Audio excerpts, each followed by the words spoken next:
Hi, Mike Matchett with Small World Big Data. Today we're talking about something that we've talked about a bit in the past, which is data protection. You probably realize that you should be doing it. You should be doing a better job of it, probably, because in this world of threats, we got all sorts of bad actors and vulnerabilities and increasing problems with that. Our business wants higher availability and more resilience, and yet the world's getting more complicated. So we're pleased today to talk with Cobalt Iron. They've got some unique solutions. Believe it or not, you can be unique still in this space, and we're going to find out just what makes Cobalt Iron so good at ultra secure data protection. So hang on.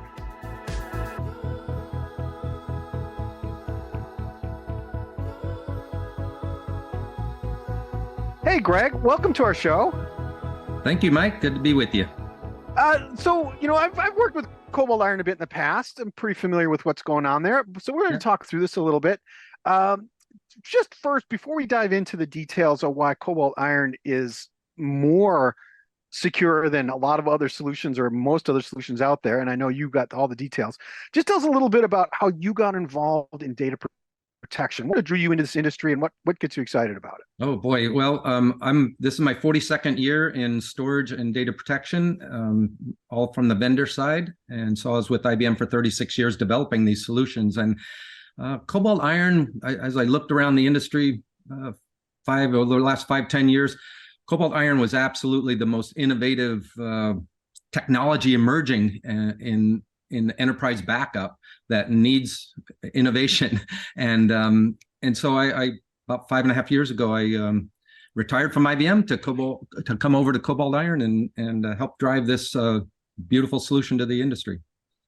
I know I've asked you a lot of questions offline when we get presentations about this, and it just goes deeper and deeper and deeper, and you guys always have a rock solid answer for everything. Whereas other companies, you kind of scratch the surface a little bit, and it's like, well, I don't know, we make a backup and it goes in the cloud somewhere. So I'll just tell the audience that like you guys, you can scratch at Cobalt Iron as deep as you want, and you're not going to find anything that's not been covered. So we love being scratched, Mike.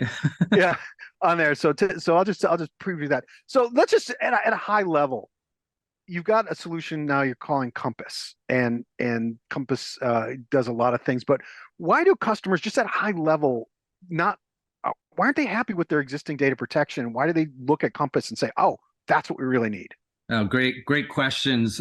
In particular, first of all, start with customers, large and small enterprises, despite all the innovations by good vendors, all the features and functions, the pain and agony and the reality and the costs and complexity and the security exposures around enterprise backup today are just awful. They're very painful for customers. Cobalt Iron is a different approach. And as you know, Mike, part of that approach is a new way of delivering the entire architecture of enterprise backup with what we call a zero access, not just zero trust, which everyone's talking about, zero access architecture. So there's no access to the entire backup infrastructure or data, which is very unique. Yeah, and it is a SaaS model. Partially, like I think of it as a hybrid in my own mind, but you're delivering a lot of the value in a SaaS way. So you're making it simpler for people to get this going. You're sharing values when it comes to looking at threats and sharing that threat information and analytics. And yet the customer's data is completely zero access to anybody, and including your own staff. This is an interesting thing. Maybe you could just quickly at a 25,000 foot view, what does that architecture look like? How can you do that?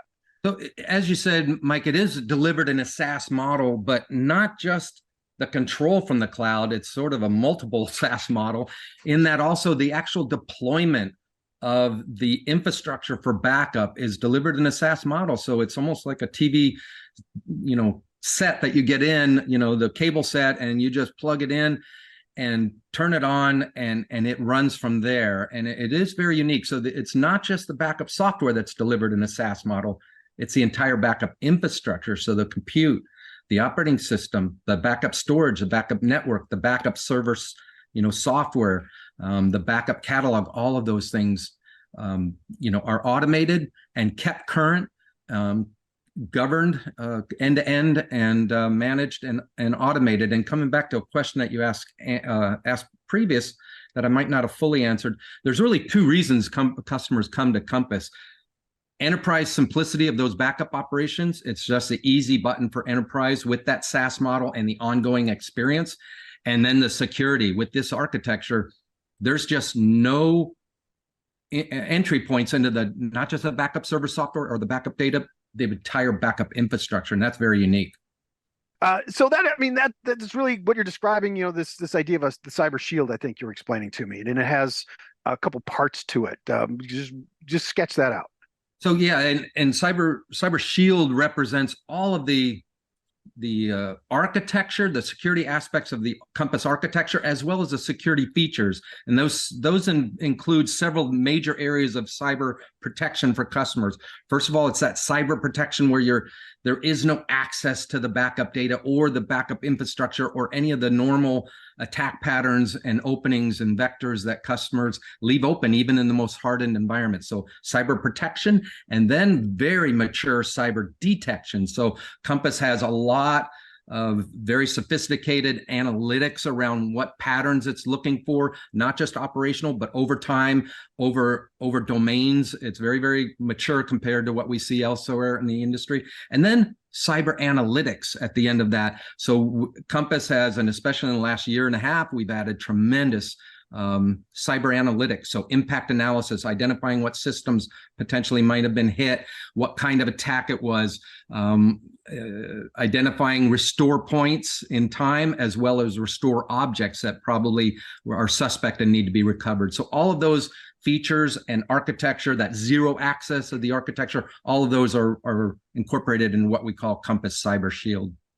Cyber Shield. And just to try to give the audience a flavor for when I look at this, of what I'm looking at, it's Cobalt Iron delivering this accelerator vault, this Compass accelerator vault, as a complete package that the client doesn't log into and you guys don't log into. It's sort of like they pull it into their enterprise and plug it in, and then they use it through a SaaS management way, but it is completely isolated already on itself. So there's no way bad actors are getting into it. That's correct. It just evaporates all the normal entry points that hackers are looking for, and there's plenty in any, even a hardened environment.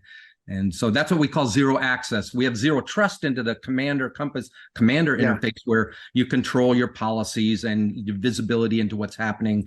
But the actual environment and infrastructure for your backups, there's zero access. And with zero that access simplicity, because you're not managing that, you don't have systems guys, storage guys, backup guys, database guys, all in your backup environment for no real reason. All of those disappear. Right. So it's completely packaged. I would say you use some other words we've used in the past, like converge or hyper converge or whatever else, but it's really just, I mean, it's probably best to think of it as this thing comes in and it is your backup solution and no one touches it, no one at any point. Now, tell me a little bit about how you've extended that into the cloud. So now you also got a cloud backup as a service. How does that? Absolutely, Mike. So part of the flexibility of Compass and the architecture is that we can deploy these accelerator vaults wherever customer workloads are. Traditionally, they've been large or small legacy on-site systems, databases, virtual environments, et cetera, of various shapes and sizes. But as we know today, a lot of them are in the clouds, those cloud workloads, and they might be in remote offices. Wherever those are, Compass can deploy accelerators, and we try to deploy these accelerator vaults as close to the workloads as possible. So on-premise, if you have a 100 terabyte database, you probably want that accelerator, pretty hefty accelerator near there to give that service level. Maybe you have some in one cloud with Azure or AWS or Google or IBM or somewhere, and you want accelerators to Compass. It doesn't matter. We just can deploy in any of those environments. And so it's very flexible. And then again, all that automation, no matter how it's deployed, is just there and available. And managed from one place. So I can deploy the virtual ones and the physical ones and all these things and bring it all together. Yeah. I found it interesting. This concept of this is in the industry, particularly for certain financials, but this idea of sheltered harbor, I think it's going to start to apply to more and more people. Can you tell us like what sheltered harbor is and how what you guys are doing meets those needs? Yeah, absolutely, Mike. I think as we were updating you, we talked about the tremendous security updates that Compass and Cobalt Iron have made in the Cobalt Iron has made to Compass in the last year and a half. We talked about the cyber detection enhancements on already strong cyber detection capability. We talked about zero access as part of the architecture, the additional cyber event impact analysis. I didn't talk about data governance, might have time to get back to that, but Sheltered Harbor is another extension that we made to Compass. Compass met most of the Sheltered Harbor vaulting requirements out of the box. We just had to extend it for other requirements around that specification.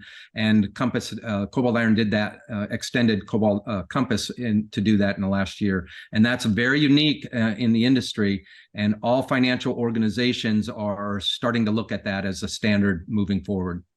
Right. And it's just pretty interesting how you're there already.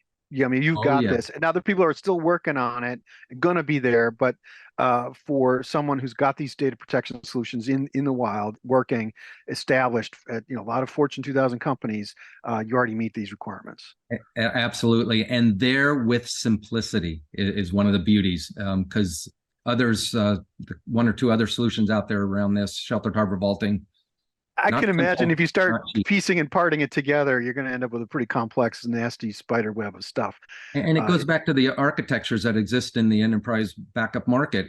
They are trying to piece together something that is not natural for their architectures, and they're doing a good job with it, but it's not natural. And so there's complexity. There's more complexity. Actually, in some, they introduce security situations, but with Compass, it's just natural and simple and part of the architecture. All right. Well, there's a lot more to talk about here, Greg. You guys have released a bunch of new stuff. What would you say are some of the highlights of what you have done to actually move this market forward and challenge everyone else? Yeah, so Cobalt Iron Compass is a new way of dealing with enterprise backup and its complexities and its costs and its security risks. And so really the major areas that we've been focused on in the last year or two are around security. We went through some of those. Cloud workload protection, so continuing to build out the protection and driving snapshots of cloud workloads right next to your enterprise on-prem or wherever your workloads are. So that's an ongoing extension. NAS Protector, Cobalt Iron came out with a Compass NAS Protector, which has some tremendous enhancements to a very stale NAS environment that continues to grow, but there's been no innovation in that area. Compass has brought out very recently a NAS Protector set of enhancements that really accelerate the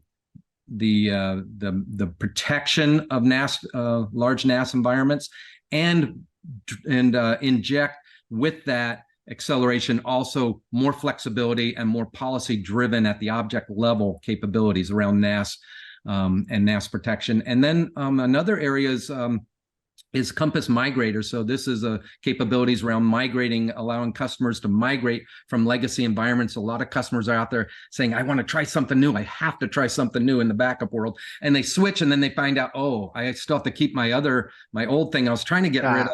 Yeah. And it's like they have dual maintenance and they're in worse situation than they hope to be for just one or two features that sounded so cool during the marketing presentation. So it's a new experience, and Compass is serious about helping customers with their security risks, their complexities, and their costs around enterprise backup.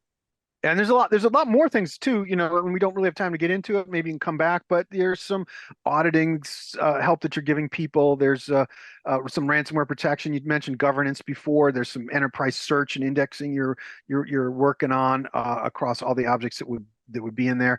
And of course, just let's just finish with tell me a little bit about what you guys think of as immutability. I mean, a lot of people talk about immutability being something, offline tape somewhere, but what do you guys think of immutability? Yeah, there's different levels of immutability, and a lot of people equate that to immutable storage, which is fine, right? You have immutable storage, you can't get at it. Well, it turns out that you sort of can if you have super user privileges in most of the solutions or products, but that's fine. That's good. All these hardening features are great. Our view of immutability really is multiple levels. Sure, it can leverage the storage immutability, but more important, it's immutability of the data as it comes into the backup environment, and every aspect of infrastructure, hardware and software components that manage and maintain that data, because that's overlooked also. So some people say, hey, I back up, I'm putting it on immutable storage, but they haven't protected the backup catalog. And we see customers where that gets wiped out and your immutable storage is not useful. And so it's an umbrella and sometimes multiple layers of protection and immutability that are just part of the Compass architecture. Right. So I'm not sure we did justice here, Greg, to everything that's going on in Compass to distinguish it from other solutions. But folks, take a look. And in that mention, Greg, where would someone go look if they want to learn more about Compass? What would you point them at? I think the best place to start is our website, which is www.cobaltiron.com. And Mike, as you mentioned, we love to be scratched because there's a lot of reality behind Compass, and there's a lot of marketing stuff that goes around in this industry, and customers, are sometimes a little confused about what's real, what's just a feature, and sometimes great features are not that useful to customers. The reality with Compass is come and explore, see what it's about, because we have happy customers. Right. And you're starting to cover, you're covering everything, and you've got multiple licensing structures, depending someone's doing something in different ways and covering all a lot of flexibility. Yeah. A lot of flexibility there. So thank you so much, Greg. And thank you, Mike. Have you come back every so often, because you guys are rolling out new stuff all the time. Audience, again, take a look. If you've got data protection needs, and you all do, take a look at Cobalt Iron. So thanks.